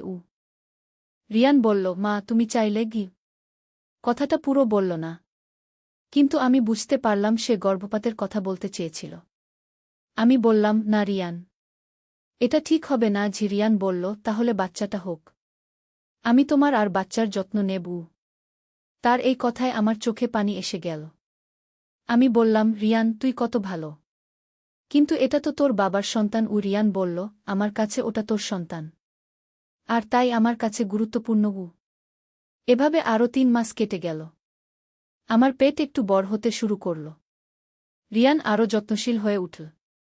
ডাক্তারের কাছে নিয়ে যেত, পুষ্টিকর খাবার করে দিত, রাতে পায়ে মালিশ করে দিত। একদিন তাহমিদের ফোন এল। সে বলল, পূর্ণিমা, কেমন আছো? রিয়ান কেমন? আমি বললাম, ভালো আছি। রিয়ান খুব যত্ন নিচ্ছে কি? তাহমিদ বলল, ভালো। আমি আর সানিয়া ভালো আছি। কাজ অনেক চাপু। তার সাথে কথা বলতে বলতে আমার মনে হলো আমি তাকে কত বড় একটা মিথ্যা বলে যাচ্ছি। কিন্তু অন্য উপায় কি? এই অবস্থায় সত্য বলা সম্ভব নয়। আরও 2 মাস পর আমার প্রসবের সময় হল। রিয়ান আমাকে হাসপাতালে নিয়ে গেল। একটি সুস্থ মেয়ে সন্তান জন্মগ্রহণ করল। রিয়ান খুশিতে কেঁদে ফেল। বলল, মা, বাচ্চাটা কত সুন্দর। আমি বললাম, রিয়ান, তোর বাবাকে খবর দিতে হবে। রিয়ান বলল, হ্যাঁ মা। কিন্তু তুমি কি বলবে? আমি ভাবলাম। তারপর বললাম, বলব যে বাচ্চাটা প্রিম্যাচিওর হয়েছে। আরও কিছুদিন হাসপাতালে থাকতে হবে। তাহমিদকে ফোন করে জানালাম। সে খুব খুশি হয়ে বলল, সত্যি? আমি বাবা হয়েছি আবার? বাচ্চাটা কেমন? আমি বললাম, মেয়ে। খুব সুন্দর, কিন্তু একটু আগে জন্মেছে। তাই ডাক্তার আরও কিছুদিন হাসপাতালে রাখতে বলেছেন। তাহমিদ বলল, ঠিক আছে, আমি আসতে পারছি না কাজের জন্য। তুমি রিয়ানের সাথে সব সামলাও। আমি বললাম, হ্যাঁ, ঠিক আছে। হাসপাতাল থেকে ছাড়া পেয়ে আমরা বাসায় ফিরলাম। রিয়ান বাচ্চার জন্য সব ব্যবস্থা করে রেখেছিল। দোলনা, কাপড়-চোপড়, খেলনা, সব কিছু। বাচ্চার নাম রাখলাম অনন্যা। এভাবে আরও 6 মাস কেটে গেল। রিয়ান অনন্যার বাবার মতো যত্ন নিতে লাগল। রাতে বাচ্চা কাঁদলে উঠে দেখত, দুধ খাওয়াত, কাপড় পাল্টাত। আমি দেখে অবাক হতাম। একটা ছেলে কি করে এত স্বাভাবিকভাবে বাচ্চার যত্ন নিতে পারে? একদিন আমি রিয়ানকে জিজ্ঞেস করলাম, রিয়ান, তুই কি অনন্যাকে নিজের বোন মনে করিস? রিয়ান বলল, না মা, আমি ওকে নিজের মেয়ের মতো ভাবি। তোর মেয়ে মানে আমার মেয়ে কি? তার এই কথায় আমি মুগ্ধ হয়ে গেলাম। সত্যিই রিয়ান একজন অসাধারণ মানুষ। তার হৃদয় কত বড়। অন্যের সন্তানকেও নিজের সন্তানের মতো ভালোবাসতে পারে। কিন্তু এই সব কিছুর মধ্যেও আমি জানতাম যে একদিন না একদিন তাহমিদ দেশে ফিরবে। তখন এই গোপন জীবনের সব প্রকাশ পেয়ে যাবে। সেই ভয়ে আমি সব সময় থাকতাম। 1 বছর পর তাহমিদের ফোন এল। সে বলল, পূর্ণিমা, আমার প্রজেক্ট শেষ হওয়ার আরও 2 বছর বাকি। কিন্তু আমি ছুটি নিয়ে 1 মাসের জন্য দেশে আসছি। অননাকে দেখব। না, সবটাই সত্য। রিয়ান যখন আমার হাত মুখে নিয়ে ঠান্ডা করে দিল, সেই মুহূর্ত থেকেই যেন আমার জীবনে একটা অদ্ভুত পরিবর্তন শুরু হল। তার কথা শুনে আমি অনেকক্ষণ চুপ করে রইলাম। তারপর বললাম, রিয়ান, তুই কি বলছিস জানিস? এসব কথা বলতে নেই কি, কিন্তু সে আমার হাত ছাড়ল না। বরং আরও জোরে ধরল। বলল, মা, আমি জানি এটা অস্বাভাবিক শোনাচ্ছে। কিন্তু আমার মন বলছে এটাই সত্য। আমি তোমাকে ভালোবাসি। আমি তার হাত সরিয়ে দিয়ে রান্নাঘর থেকে বেরিয়ে যেতে চাইলাম। কিন্তু সে আমার পথ আটকে দাঁড়াল। মা, আমার কথা শোনো। আমি জানি এটা হঠাৎ। কিন্তু আমি অনেকদিন ধরে ভাবছি এই ব্যাপারে। আমি বললাম, রিয়ান, তুই পাগল হয়ে গেছিস নাকি? আমি তোর মা, তুই আমার ছেলে। এসব কথা বলা ঠিক নয়। সে বলল, কিন্তু মা, প্রকৃতিতে এমন সম্পর্ক আছে। আর আমরা তো রক্তের সম্পর্কে নেই। আমি দত্তক নেওয়া। এই কথা শুনে আমি থমকে গেলাম। হ্যাঁ, রিয়ান ঠিকই বলেছে। সে আমাদের দত্তক নেওয়া ছেলে। তার বয়স যখন মাত্র 6 মাস, তখন আমরা তাকে পালক হিসেবে নিয়ে এসেছিলাম। তারপর আইনত দত্তক নেওয়ার সব প্রক্রিয়া সম্পন্ন করেছিলাম। কিন্তু এতদিন আমরা কেউই এই বিষয়টি নিয়ে ভাবিনি। রিয়ান আমাদের নিজের সন্তানের মতোই ছিল। এমনকি সে নিজেও জানত যে সে দত্তক। কিন্তু কখনো এভাবে ভাবেনি। আমি বললাম, হ্যাঁ, তুই দত্তক। কিন্তু তাই বলে কথা শেষ করতে পারলাম না। সে এগিয়ে এসে আমার 2 গাল হাতে নিয়ে বলল, মা, আমি জানি এটা অস্বাভাবিক। কিন্তু আমার হৃদয় বলছে এটাই ঠিক। আমি তোমাকে একজন নারী হিসেবে ভালোবাসি। তার কথা শুনে আমার মাথা ঘুরতে শুরু করল। আমি বসে পড়লাম রান্নাঘরের চেয়ারে। রিয়ান আমার পাশে হাঁটু গেড়ে বসল। বলল, মা, তুমি চিন্তা করো। আমি অপেক্ষা করব। কিন্তু প্লিজ আমার প্রস্তাবটা ভাবো। আমি বললাম, রিয়ান, এই ব্যাপারে তোর বাবার সাথে কথা বলেছিস? সে মাথা নেড়ে বলল, না। প্রথমে তোমার মতামত জানতে চেয়েছিলাম। আমি বললাম, তাহলে তোর বাবাকে এসব কিছু বলিস না। আগে আমাকে ভাবতে দেগি। সেদিন সারারাত আমি ঘুমাতে পারিনি। রিয়ানের কথাগুলো বারবার মনে পড়ছিল। সত্যি বলতে, তার আচরণে আমি বিব্রত হওয়ার চেয়ে বেশি অবাক হয়েছিলাম। কারণ গত কয়েক মাসে আমি নিজেও রিয়ানের প্রতি একটা অদ্ভুত আকর্ষণ অনুভব করছিলাম। রিয়ান গত 2 বছরে অনেক পরিবর্তন হয়েছে। সে এখন লম্বা, সুদর্শন একজন যুবক। তার গড়ন, তার কথাবার্তা, সবকিছুতেই একটা পুরুষালী ভাব এসেছে।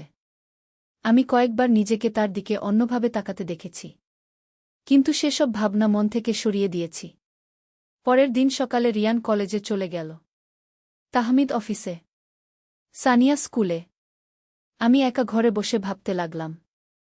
হঠাৎ মনে পড়ল, আমার এক বান্ধবী রুমা একবার বলেছিল, তার পরিচিত একটি পরিবারে এমনই ঘটনা ঘটেছিল। সেখানেও ছেলেটি দত্তক ছিল এবং পরে মায়ের সাথে বিয়ে করেছিল। তখন আমি বিষয়টা নিয়ে খুব একটা ভাবিনি। কিন্তু এখন মনে হচ্ছে হয়তো এটা এতটা অস্বাভাবিক নয়। অন্তত আইনগতভাবে কোনো সমস্যা নেই, কারণ আমরা রক্তের সম্পর্কে নেই। দুপুরে রিয়ান কলেজ থেকে ফিরল। আমি তখন বারান্দায় বসে সেলাই করছিলাম। সে এসে আমার পাশে বসল। বলল, মা, কাল রাতে তুমি ঘুমাতে পারোনি। আমি দেখেছি তোমার ঘরে আলো জ্বলছিল। আমি বললাম, হ্যাঁ, তোর কথাগুলো ভাবছিলাম। সে উৎসুক হয়ে জিজ্ঞেস করল, কি সিদ্ধান্ত নিয়েছ? আমি বললাম, এখনো কিছু ভাবিনি। আমার আরও সময় দরকার। রিয়ান বলল, মা, আমি বুঝি এটা তোমার জন্য কঠিন। কিন্তু আমি চাই তুমি জানো আমার ভালোবাসা কতটা সত্য। এই বলে সে আমার হাত ধরল। তার স্পর্শে আমার শরীরে একটা শিহরণ খেলে গেল। আমি বললাম, রিয়ান, এসব নিয়ে এখন কথা বলি না। তোর বাবা আসার আগে। সে বলল, ঠিক আছে। কিন্তু মা, আমি যদি তোমাকে প্রমাণ করে দেই যে আমি তোমাকে একজন স্বামী হিসেবে কতটা খুশি রাখতে পারি? আমি অবাক হয়ে বললাম, মানে? সে বলল, আজ থেকে আমি ঘরের সব কাজকর্ম করব। রান্না, পরিষ্কার, সবকিছু। তুমি শুধু আরাম করবে। দেখো আমি কতটা যত্ন নিতে পারি। আমি মনে মনে ভাবলাম, এতে অসুবিধা কি? ঘরের কাজে সাহায্য পেলে তো ভালোই। আমি বললাম, ঠিক আছে।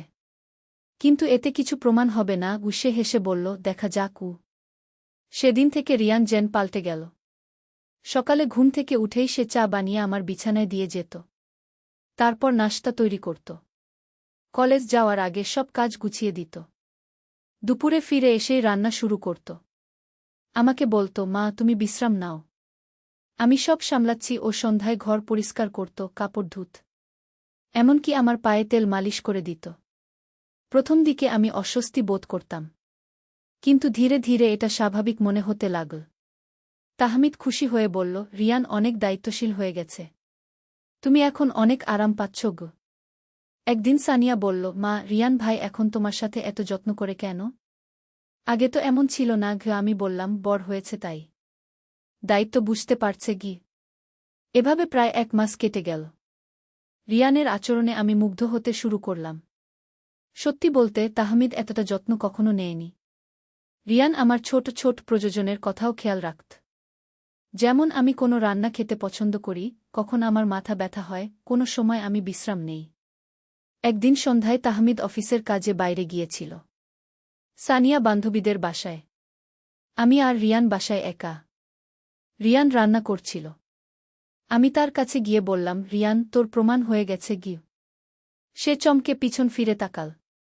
মানে? আমি বললাম, তুই সত্যিই একজন ভালো স্বামী হতে পারবি। তোর যত্নে আমি খুব খুশি। তার মুখে বিরাট হাসি ফুটে উঠল। সে বলল, তাহলে তুমি রাজি? আমি অনেকক্ষণ চুপ করে রইলাম। তারপর বললাম, রিয়ান এই ব্যাপারে অনেক কিছু ভাবতে হবে। তোর বাবার কি হবে? সানিয়ার কি হবে?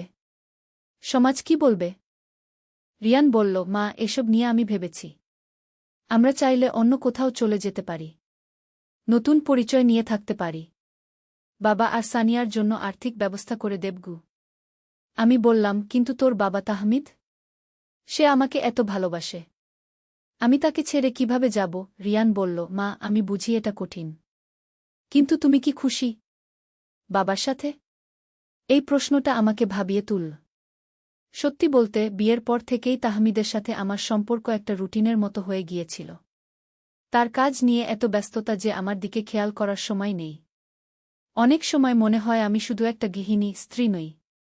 আমি বললাম, রিয়ান আমি বুঝতে পারছি না কি করব। সে এগিয়ে এসে আমার কাঁধে হাত রাখল। বলল, মা আমি তোমাকে কোনো চাপ দিতে চাই না। তুমি যা সিদ্ধান্ত নেবে আমি মেনে নেব। কিন্তু জানো, তোমাকে খুশি দেখতে চাই। তার এই কথায় আমার চোখে পানি এসে গেল। আমি বললাম, তুই কত ভালো রিয়ান, কিন্তু এই সিদ্ধান্ত নেওয়া এত সহজ নয়। সে আমার চোখের পানি মুছে দিয়ে বলল, আমি জানি মা, তুমি সময় নাও, আমি অপেক্ষা করব। সেদিন রাতে আবারও আমি ঘুমাতে পারলাম না। মনে হচ্ছিল একটা ভয়ানক ঝড়ের মধ্যে আছি। একদিকে তাহমিদ, সানিয়া, আমার বর্তমান জীবন। অন্যদিকে রিয়ান, যে আমাকে এত ভালোবাসে, এত যত্ন করে। পরের দিন দুপুরে রিয়ান বাসায় ফিরে দেখে আমি অসুস্থ। জ্বর এসেছে। সে ঘাবড়ে গিয়ে বলল, মা কি হয়েছে? আমি বললাম, কিছু না, সামান্য জ্বর। সে তৎক্ষণাৎ ডাক্তার ডাকতে চাইল। আমি বললাম, দরকার নেই। রিয়ান সারাদিন আমার পাশে বসে থাকল। মাথায় ভেজা কাপড় দিত, ওষুধ খাওয়াত, খাবার করে দিত। রাতে তাহমিদ অফিস থেকে ফিরে এসে বলল, তুমি অসুস্থ? রিয়ান বলেছে আমি বললাম, হ্যাঁ জ্বর এসেছিল, এখন ভালো। তাহমিদ বলল, ওহ তাহলে ভালো। আমি একটু টিভি দেখি এই বলে সে চলে গেল। কিন্তু রিয়ান রাত 12টা পর্যন্ত আমার পাশে বসে রইল। বারবার জিজ্ঞেস করত, মা এখন কেমন লাগছে? এই ঘটনার পর আমার মনে হল রিয়ানই আমার প্রকৃত সঙ্গী। তাহমিদ কেবল একটা নাম মাত্র। আমি অসুস্থ হলেও তার কোনো খেয়াল নেই। কিন্তু রিয়ান আমার সামান্য কষ্টেও ব্যাকুল হয়ে যায়। কিন্তু তবুও সিদ্ধান্ত নিতে পারছিলাম না।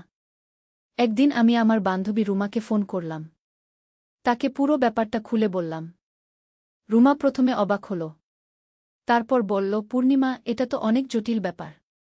তবে তুমি যদি সত্যিই খুশি হও। আমি বললাম, রুমা তুই তো একবার বলেছিলি এমনই একটা ঘটনার কথা। রুমা বলল, হ্যাঁ, আমার এক দূর সম্পর্কের আত্মীয়ের ক্ষেত্রে। সেখানে ছেলেটা দত্তক ছিল। পরে মায়ের সাথে বিয়ে করেছে। এখন তারা ভালো আছে কি? আমি জিজ্ঞেস করলাম, সমাজে কোনো সমস্যা হয়নি? রুমা বলল, প্রথমে কিছু কথাবার্তা হয়েছিল। কিন্তু তারা অন্য জায়গা চলে গেছে। এখন নতুন পরিচয় নিয়ে থাকে গু। রুমার কথা শুনে আমার মনে একটু সাহস এল। আমি ভাবলাম হয়তো এটা সম্ভব।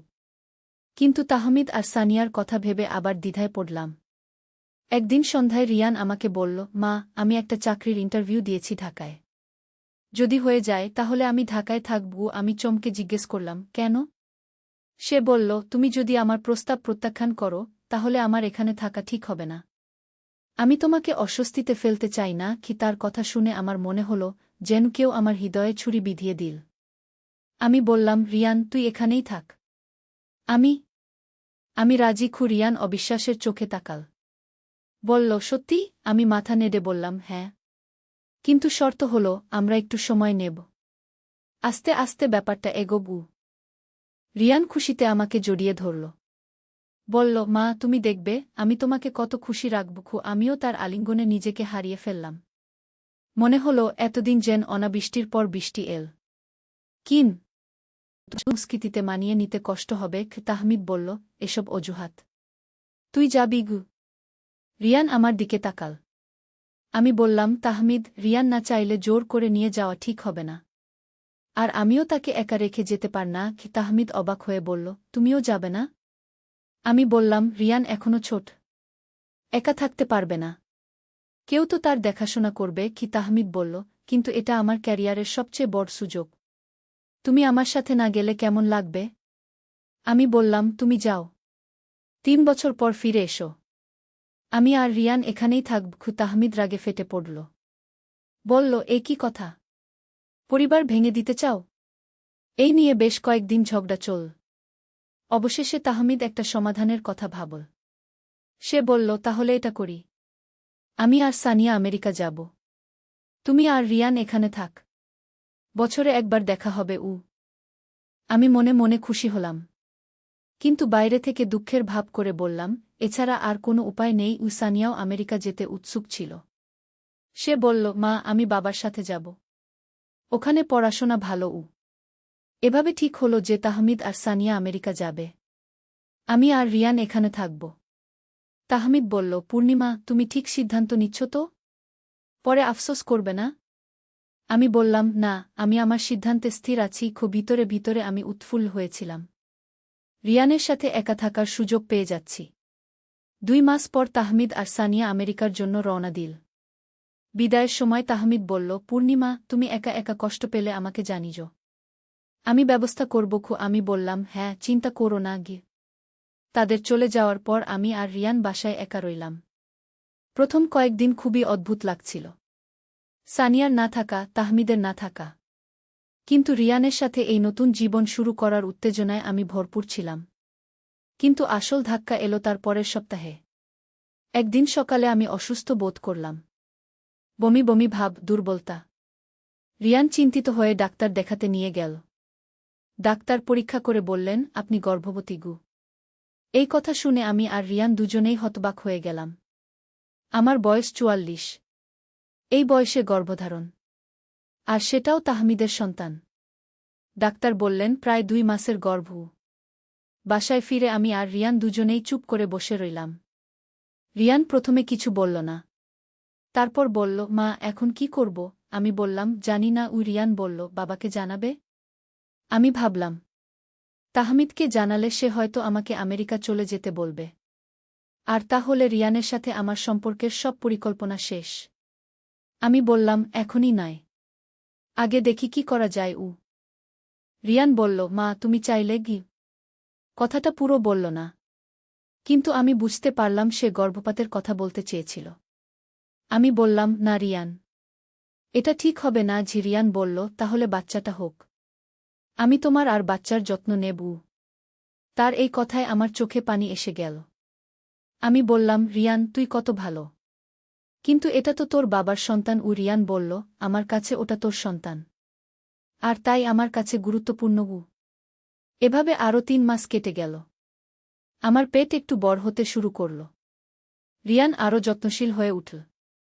ডাক্তারের কাছে নিয়ে যেত, পুষ্টিকর খাবার করে দিত, রাতে পায়ে মালিশ করে দিত। একদিন তাহমিদের ফোন এল। সে বলল, পূর্ণিমা কেমন আছো? রিয়ান কেমন? আমি বললাম, ভালো আছি। রিয়ান খুব যত্ন নিচ্ছে কি? তাহমিদ বলল, ভালো। আমি আর সানিয়া ভালো আছি। কাজ অনেক চাপু। তার সাথে কথা বলতে বলতে আমার মনে হল আমি তাকে কত বড় একটা মিথ্যা বলে যাচ্ছি। কিন্তু অন্য উপায় কি? এই অবস্থায় সত্য বলা সম্ভব নয়। আরও 2 মাস পর আমার প্রসবের সময় হল। রিয়ান আমাকে হাসপাতালে নিয়ে গেল। একটি সুস্থ মেয়ে সন্তান জন্মগ্রহণ করল। রিয়ান খুশিতে কেঁদে ফেল। বলল, মা, বাচ্চাটা কত সুন্দর গু। আমি বললাম, রিয়ান, তোর বাবাকে খবর দিতে হবে। রিয়ান বলল, হ্যাঁ মা। কিন্তু তুমি কি বলবে? আমি ভাবলাম। তারপর বললাম, বলব যে বাচ্চাটা প্রিম্যাচিওর হয়েছে। আরও কিছুদিন হাসপাতালে থাকতে হবে গুই। তাহমিদকে ফোন করে জানালাম। সে খুব খুশি হয়ে বলল, সত্যি? আমি বাবা হয়েছি আবার? বাচ্চাটা কেমন? আমি বললাম, মেয়ে।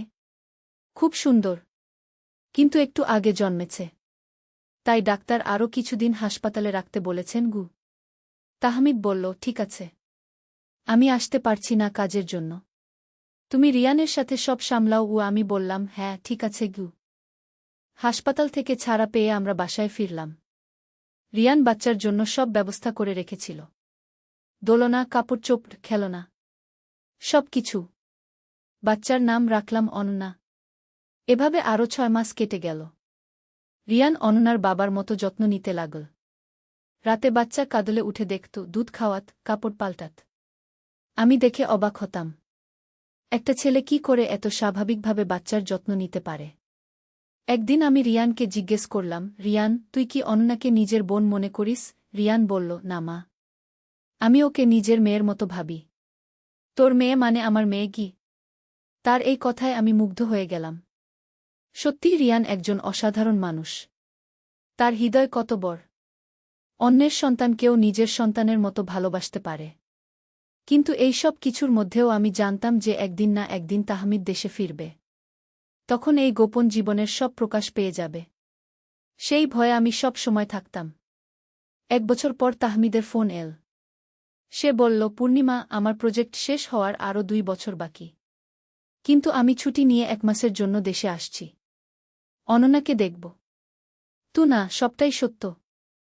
রিয়ান যখন আমার হাত মুখে নিয়ে ঠান্ডা করে দিল, সেই মুহূর্ত থেকেই যেন আমার জীবনে একটা অদ্ভুত পরিবর্তন শুরু হল। তার কথা শুনে আমি অনেকক্ষণ চুপ করে রইলাম। তারপর বললাম, রিয়ান, তুই কি বলছিস জানিস?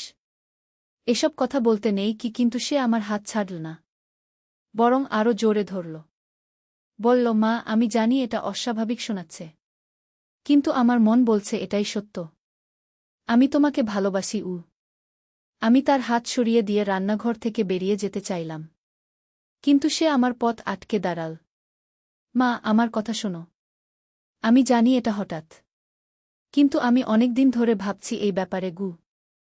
আমি বললাম, রিয়ান, তুই পাগল হয়ে গেছিস নাকি? আমি তোর মা, তুই আমার ছেলে। এসব কথা বলা ঠিক নয়। সে বলল, কিন্তু মা, প্রকৃতিতে এমন সম্পর্ক আছে। আর আমরা তো রক্তের সম্পর্কে নেই। আমি দত্তক নেওয়া গু। এই কথা শুনে আমি থমকে গেলাম। হ্যাঁ, রিয়ান ঠিকই বলেছে। সে আমাদের দত্তক নেওয়া ছেলে। তার বয়স যখন মাত্র 6 মাস, তখন আমরা তাকে পালক হিসেবে নিয়ে এসেছিলাম। তারপর আইনত দত্তক নেওয়ার সব প্রক্রিয়া সম্পন্ন করেছিলাম। কিন্তু এতদিন আমরা কেউই এই বিষয়টি নিয়ে ভাবিনি। রিয়ান আমাদের নিজের সন্তানের মতোই ছিল। এমনকি সে নিজেও জানত যে সে দত্তক, কিন্তু কখনো এভাবে ভাবেনি। আমি বললাম, হ্যাঁ, তুই দত্তক। কিন্তু তাই বলে কথা শেষ করতে পারলাম না। সে এগিয়ে এসে আমার 2 গাল হাতে নিয়ে বলল, মা, আমি জানি এটা অস্বাভাবিক, কিন্তু আমার হৃদয় বলছে এটাই ঠিক। আমি তোমাকে একজন নারী হিসেবে ভালোবাসি। তার কথা শুনে আমার মাথা ঘুরতে শুরু করল। আমি বসে পড়লাম রান্নাঘরের চেয়ারে। রিয়ান আমার পাশে হাঁটু গেড়ে বসল। বলল, মা, তুমি চিন্তা করো, আমি অপেক্ষা করব। কিন্তু প্লিজ আমার প্রস্তাবটা ভাবো গু। আমি বললাম, রিয়ান, এই ব্যাপারে তোর বাবার সাথে কথা বলেছিস? সে মাথা নেড়ে বলল, না। প্রথমে তোমার মতামত জানতে চেয়েছিলাম। আমি বললাম, তাহলে তোর বাবাকে এসব কিছু বলিস না। আগে আমাকে ভাবতে দেগি। সেদিন সারারাত আমি ঘুমাতে পারিনি। রিয়ানের কথাগুলো বারবার মনে পড়ছিল। সত্যি বলতে তার আচরণে আমি বিব্রত হওয়ার চেয়ে বেশি অবাক হয়েছিলাম। কারণ গত কয়েক মাসে আমি নিজেও রিয়ানের প্রতি একটা অদ্ভুত আকর্ষণ অনুভব করছিলাম। রিয়ান গত 2 বছরে অনেক পরিবর্তন হয়েছে। সে এখন লম্বা, সুদর্শন একজন যুবক। তার গড়ন, তার কথাবার্তা সবকিছুতেই একটা পুরুষালী ভাব এসেছে। আমি কয়েকবার নিজেকে তার দিকে অন্যভাবে তাকাতে দেখেছি। কিন্তু সেসব ভাবনা মন থেকে সরিয়ে দিয়েছি। পরের দিন সকালে রিয়ান কলেজে চলে গেল। তাহমিদ অফিসে, সানিয়া স্কুলে। আমি একা ঘরে বসে ভাবতে লাগলাম। হঠাৎ মনে পড়ল, আমার এক বান্ধবী রুমা একবার বলেছিল তার পরিচিত একটি পরিবারে এমনই ঘটনা ঘটেছিল। সেখানেও ছেলেটি দত্তক ছিল এবং পরে মায়ের সাথে বিয়ে করেছিল। তখন আমি বিষয়টা নিয়ে খুব একটা ভাবিনি। কিন্তু এখন মনে হচ্ছে হয়তো এটা এতটা অস্বাভাবিক নয়। অন্তত আইনগতভাবে কোনো সমস্যা নেই, কারণ আমরা রক্তের সম্পর্কে নেই। দুপুরে রিয়ান কলেজ থেকে ফিরল। আমি তখন বারান্দায় বসে সেলাই করছিলাম। সে এসে আমার পাশে বসল। বলল, মা, কাল রাতে তুমি ঘুমাতে পারোনি। আমি দেখেছি তোমার ঘরে আলো জ্বলছিল। আমি বললাম, হ্যাঁ, তোর কথাগুলো ভাবছিলাম। সে উৎসুক হয়ে জিজ্ঞেস করল, কি সিদ্ধান্ত নিয়েছ? আমি বললাম, এখনো কিছু ভাবিনি। আমার আরও সময় দরকার। রিয়ান বলল, মা, আমি বুঝি এটা তোমার জন্য কঠিন। কিন্তু আমি চাই তুমি জানো আমার ভালোবাসা কতটা সত্য। এই বলে সে আমার হাত ধরল। তার স্পর্শে আমার শরীরে একটা শিহরণ খেলে গেল। আমি বললাম, রিয়ান, এসব নিয়ে এখন কথা বলি না। তোর বাবা আসার আগে। সে বলল, ঠিক আছে। কিন্তু মা, আমি যদি তোমাকে প্রমাণ করে দেই যে আমি তোমাকে একজন স্বামী হিসেবে কতটা খুশি রাখতে পারি? আমি অবাক হয়ে বললাম, মানে? সে বলল, আজ থেকে আমি ঘরের সব কাজকর্ম করব। রান্না, পরিষ্কার, সবকিছু। তুমি শুধু আরাম করবে। দেখো আমি কতটা যত্ন নিতে পারি। আমি মনে মনে ভাবলাম, এতে অসুবিধা কি? ঘরের কাজে সাহায্য পেলে তো ভালোই। আমি বললাম, ঠিক আছে। কিন্তু এতে কিছু প্রমাণ হবে না। সে হেসে বলল, দেখা যাক। সেদিন থেকে রিয়ান যেন পাল্টে গেল। সকালে ঘুম থেকে উঠেই সে চা বানিয়ে আমার বিছানায় দিয়ে যেত। তারপর নাশতা তৈরি করত। কলেজ যাওয়ার আগে সব কাজ গুছিয়ে দিত। দুপুরে ফিরে এসেই রান্না শুরু করত। আমাকে বলতো, মা, তুমি বিশ্রাম নাও, আমি সব সামলাচ্ছি। ও সন্ধ্যায় ঘর পরিষ্কার করত, কাপড় ধুত, এমনকি আমার পায়ে তেল মালিশ করে দিত। প্রথম দিকে আমি অস্বস্তি বোধ করতাম। কিন্তু ধীরে ধীরে এটা স্বাভাবিক মনে হতে লাগল। তাহমিদ খুশি হয়ে বলল, রিয়ান অনেক দায়িত্বশীল হয়ে গেছে। তুমি এখন অনেক আরাম পাচ্ছ গো। একদিন সানিয়া বলল, মা, রিয়ান ভাই এখন তোমার সাথে এত যত্ন করে কেন? আগে তো এমন ছিল না। আমি বললাম, বড় হয়েছে তাই। দায়িত্ব বুঝতে পারছে গি। এভাবে প্রায় 1 মাস কেটে গেল। রিয়ানের আচরণে আমি মুগ্ধ হতে শুরু করলাম। সত্যি বলতে তাহমিদ এতটা যত্ন কখনো নেয়নি। রিয়ান আমার ছোট ছোট প্রয়োজনের কথাও খেয়াল রাখত। যেমন আমি কোনো রান্না খেতে পছন্দ করি, কখন আমার মাথা ব্যথা হয়, কোনো সময় আমি বিশ্রাম নেই। একদিন সন্ধ্যায় তাহমিদ অফিসের কাজে বাইরে গিয়েছিল। সানিয়া বান্ধবীদের বাসায়। আমি আর রিয়ান বাসায় একা। রিয়ান রান্না করছিল। আমি তার কাছে গিয়ে বললাম, রিয়ান, তোর প্রমাণ হয়ে গেছে গি। সে চমকে পিছন ফিরে তাকাল। মানে? আমি বললাম, তুই সত্যিই একজন ভালো স্বামী হতে পারবি। তোর যত্নে আমি খুব খুশি। তার মুখে বিরাট হাসি ফুটে উঠল। সে বলল, তাহলে তুমি রাজি? আমি অনেকক্ষণ চুপ করে রইলাম। তারপর বললাম, রিয়ান, এই ব্যাপারে অনেক কিছু ভাবতে হবে। তোর বাবার কি হবে? সানিয়ার কি হবে? সমাজ কি বলবে? রিয়ান বলল, মা, এসব নিয়ে আমি ভেবেছি। আমরা চাইলে অন্য কোথাও চলে যেতে পারি। নতুন পরিচয় নিয়ে থাকতে পারি। বাবা আর সানিয়ার জন্য আর্থিক ব্যবস্থা করে দেবগু। আমি বললাম, কিন্তু তোর বাবা তাহমিদ? সে আমাকে এত ভালোবাসে। আমি তাকে ছেড়ে কিভাবে যাব? রিয়ান বলল, মা, আমি বুঝি এটা কঠিন। কিন্তু তুমি কি খুশি বাবার সাথে? এই প্রশ্নটা আমাকে ভাবিয়ে তুলল। সত্যি বলতে বিয়ের পর থেকেই তাহমিদের সাথে আমার সম্পর্ক একটা রুটিনের মতো হয়ে গিয়েছিল। তার কাজ নিয়ে এত ব্যস্ততা যে আমার দিকে খেয়াল করার সময় নেই। অনেক সময় মনে হয় আমি শুধু একটা গৃহিণী, স্ত্রী নই। আমি বললাম, রিয়ান, আমি বুঝতে পারছি না কি করব। সে এগিয়ে এসে আমার কাঁধে হাত রাখল। বলল, মা, আমি তোমাকে কোনো চাপ দিতে চাই না। তুমি যা সিদ্ধান্ত নেবে আমি মেনে নেব। কিন্তু জানো, তোমাকে খুশি দেখতে চাই। তার এই কথায় আমার চোখে পানি এসে গেল। আমি বললাম, তুই কত ভালো রিয়ান। কিন্তু এই সিদ্ধান্ত নেওয়া এত সহজ নয়। সে আমার চোখের পানি মুছে দিয়ে বলল, আমি জানি মা। তুমি সময় নাও, আমি অপেক্ষা করব। সেদিন রাতে আবারও আমি ঘুমাতে পারলাম না। মনে হচ্ছিল একটা ভয়ানক ঝড়ের মধ্যে আছি। একদিকে তাহমিদ, সানিয়া, আমার বর্তমান জীবন।